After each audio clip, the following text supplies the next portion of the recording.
Welcome back to our next session. Hi Vineet, hi Karan. Hi, Jagrit. So let's continue to our next question. So, according to you, what you can tell is the USPs of Trainman? Uh, so at Trainman, we have always tried to solve one core problem at a time, and it started with solving the confirmation, giving a user confirmation chances of their ticket, and now we have gradually improved the algorithm and slowly improved that, and now we have an accuracy of 94%. So that means if Trainman says that your ticket will get confirmed, it will get confirmed. You don't have to book any other modes of transport. And if Trainman says that your ticket will not get confirmed, it will save you a lot of money because you will not have to book, or you can basically cancel it in time and save your money and basically book an alternate travel like a flight or a bus, right? So that has always been a USP of Trainman. Apart from that, we have already solved other problems as well, tracking the train. Where is the train right now? But the problem with that was that when you're actually traveling inside train, you will not get a proper network connection, and also there is a problem of battery. So when we solved this problem, a lot of people said that they don't have internet. So how can they basically check an accurate running status? Yeah. And even if we did it by using GPS, it takes a hell lot of battery from your phone, and you don't have charging points everywhere, and basically you are sharing it with other passengers as well. Correct. So we thought that this is a very big problem and we have to solve this, and nobody's solving it. So what we did was, whatever cell network a person traveling inside train was connected to, we use that and our basically algorithms to map where the train is exactly. And now the problem which we previously faced, that the internet is not there and GPS, you cannot use GPS because of the battery drain problem.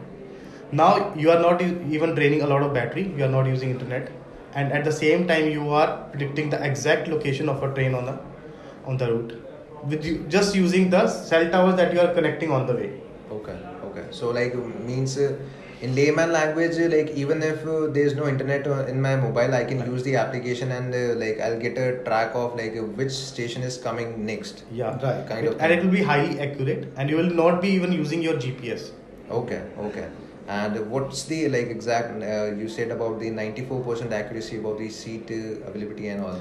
So that's what that I was saying was that our prediction accuracy is 94%. So out of all the millions of PNRs that we predict, 94 to 95% of the predictions are correct. That means if we are saying that your ticket will get confirmed, it will definitely get confirmed. And if we are saying that your ticket will not get confirmed based on our algorithm, it will not get confirmed. So you better book an alternate, and you should not wait for the chart preparation and save a lot of money. Great. So it is going to save my money and time as well, because I don't have to book a ticket and wait for the chart to get prepared. So whether my seat is available or not. Yes, that's the beauty. Okay. Great. So next question. I know it is an unexpected question for you guys, but will you be sticking around trains, or more options are going to introduce in the upcoming times, like flight booking or hotel bookings or something? Well, train booking is the most pertinent use case, the use case with which we started. Okay. But once we feel that that flight users are also looking to book trains, or once we feel that there is a synergy between train user and flight user, or train users also want to travel by flights, then we will likely introduce flights, we'll introduce other modes, maybe even buses. And not just that, we'll actually build a multimodal transport engine then, which means if you have to go from city A to city B, what is the best way to go from these two places? But combining bus, flight and train. So that is what is in our mind. So that is the that can be the best feature which the application can introduce. Right. Because if I would be able to compare the prices of 3 or 4 modes of transportation, whichever one is the best feasible for my pocket, I'll opt that only. Correct. Great. So yeah, the next question is, you as entrepreneurs, what challenges did you guys face? Well, I'll start with mine. So as an entrepreneur, I started my journey by writing code. Okay. I just wrote a piece of code, built the product, and then people started using the product. But in order to take the company from a product to business, to a successful business, there are numerous things. Yeah. So I wore the hat of a marketing guy. I wore the hat of a finance guy. Right? Great. I wore the hat of an accounts guy. I wore the hat of an HR guy. So I had to do all the other things which I did not visualize when I was just starting. So you will face challenges. Challenges will be there. All the entrepreneurship has a lot of thorns, but it's worth it. It's worth it. It's worth it. Yeah. And for me, I think when you build something that has never been built before, you are bound to have challenges that were never solved before, right? So there were times when there were problems that nobody knew how to solve them. Even you didn't know how to solve them. But as an entrepreneur, you cannot just stop there. You have to find a solution because your team is basically looking towards you that you might guide us to the right path. And so you will have challenges like this when you are an entrepreneur. It's not like that you cannot do this, let's not do this. Correct. You have to do that. How can you do that? That's the question. Yeah. So there were times that we had to take obviously help from books, from like friends who are in the same business or in maybe an alternate business, like from tech. But we took every help that was needed, and we basically went through and we built this. Great. So yeah. So the next question is, can you share some tips and tricks for the young and upcoming entrepreneurs? For them, I do have some tips and tricks. If you are someone who is working somewhere or working on anything, and it's in your mind that you want to build something someday and basically from scratch. So first thing I would like to say is that it's not an easy path for sure. You will definitely have to prepare yourself mentally. And at the same time, when you are doing what is your area of expertise, you should also look at other teams and other people who are also working on the same goal but have a different expertise than you. That how are they doing it? What challenges are they facing? Maybe you can help them in a way, or just look at them how are they solving those problems. Because when you will build something for yourself, you will have to have that knowledge as well. You will face those challenges, and then you cannot say that this is not my area of expertise. No. You have to have that knowledge. So build relations, talk to people of other expertise as well, learn from them, and when you think the time is right, you just start building and maybe bring in the right people with you. So I would like to add here. So I'll just give one advice. So for me, what we feel when we are starting is that we build a good product and people will flock. Users will come to the product. They'll use our website, use our app. But it doesn't happen that way. Just building a great product isn't enough. Correct. So whenever you're building the product, think of distribution as a part of the product, which means marketing. The distribution should be inbuilt into the product. In fact, so I have met a lot of entrepreneurs. Some first-time entrepreneurs, some serial entrepreneurs. And one big difference that I have seen between these two types of people is that first-time entrepreneurs focus on product, while serial entrepreneurs focus on marketing distribution. Okay. So never underestimate marketing and distribution.